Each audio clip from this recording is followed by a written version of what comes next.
Kalau sekarang sudah tidak bisa kontekstual lagi. Buktinya apa? Buktinya orang Kristen kalau berdebat dengan umat Muslim tidak ada yang menang. Tidak ada yang menang. Menangnya menang dipaksakan. Apalagi para murtadin. Ya, memangnya kalau tidak menggunakan kata Allah, kenapa? Apakah berarti tidak ada Tuhan di dalam kekristenan? Di dalam kitab berbahasa Ibrani tidak ada nama Allah di sana, ya. Jadi kontekstual saya setuju, tapi 20 tahun ke belakang sono. Sekarang orang sudah pinter, makanya banyak pertanyaan-pertanyaan yang ditujukan kepada umat Kristen, dan umat Kristennya tidak mau belajar. Pendeta itu dari bahasa Sanskerta, yang artinya orang yang pandai, tetapi realitasnya menjadi orang yang paling bodoh.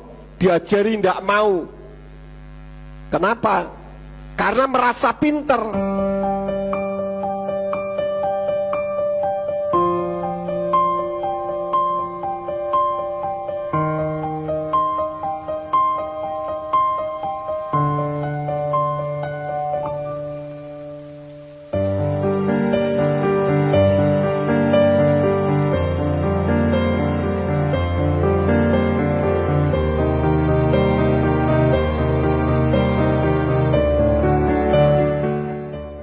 Pada saat ini saya akan membawakan firman yang saya beri judul Yesus Bukan Allah.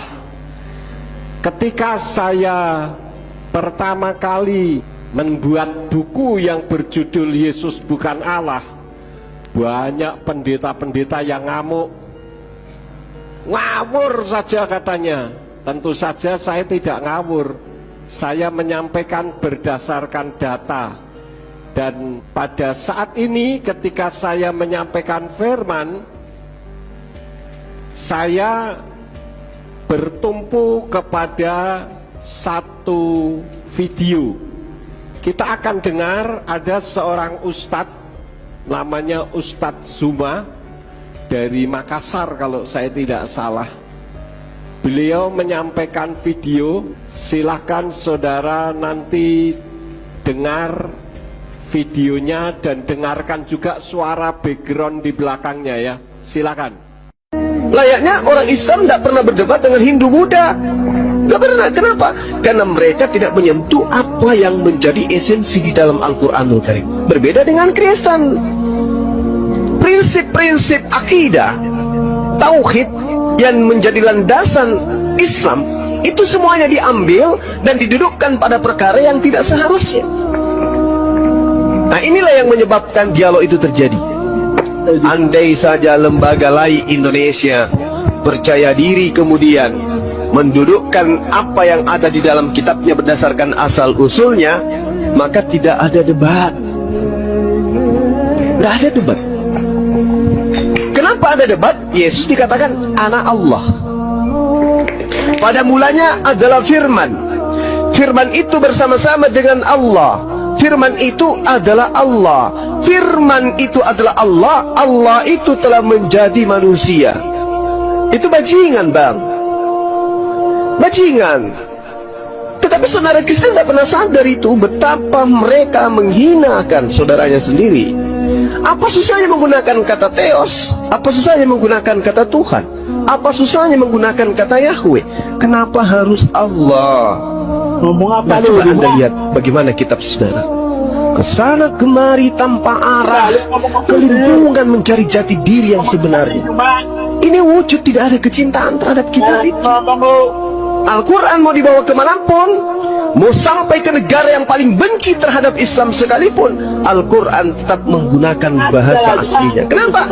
Karena inilah yang dikatakan oleh Allah, kami yang mewahyukan, kami juga yang akan menjawabnya. Poin ini saja, tidak ada kekuatan di atas muka bumi yang bisa membantah, Bung. Itu esensi loh. Itu esensi. Ketika dikatakan di dalam kitab saudara, segala yang diilhamkan oleh roh itu adalah firman, itu adalah pengajaran dan seterusnya. Tapi pembuktiannya mana? Apa iya yang dituliskan oleh lembaga lain Indonesia itu dituliskan berdasarkan roh Tuhan? Tidak. itu dituliskan atas pengetahuan terhadap terjemahan yang lebih tua, bukan karena ilham. Lalu mana kitab sucinya yang diterima langsung dari Tuhan? Bagaimana saudara-saudara? Saudara dengar suara yang ada di belakangnya? Itu kira-kira suaranya siapa, saudara-saudara? Halo? Itu suaranya orang-orang Kristen yang tidak terima dengan perkataan dari Ustadz Zuma. Ya. Ada orang mengatakan begini, Pak Yakub menyalahkan kontekstual, tidak? Saya katakan tidak. Tetapi itu 20 tahun ke belakang sono. Kalau sekarang sudah tidak bisa kontekstual lagi. Buktinya apa? Buktinya orang Kristen kalau berdebat dengan umat Muslim tidak ada yang menang. Nggak ada yang menang. Menangnya menang dipaksakan. Apalagi para murtadin. Ya. Memangnya kalau tidak menggunakan kata Allah, kenapa? Apakah berarti tidak ada Tuhan di dalam kekristenan? Di dalam kitab berbahasa Ibrani tidak ada nama Allah di sana.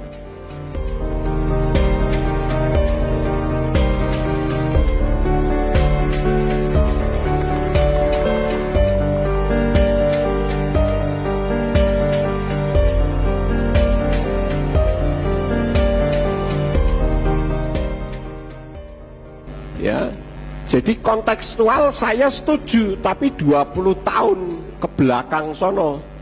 Sekarang orang sudah pinter, makanya banyak pertanyaan-pertanyaan yang ditujukan kepada umat Kristen, dan umat Kristennya tidak mau belajar.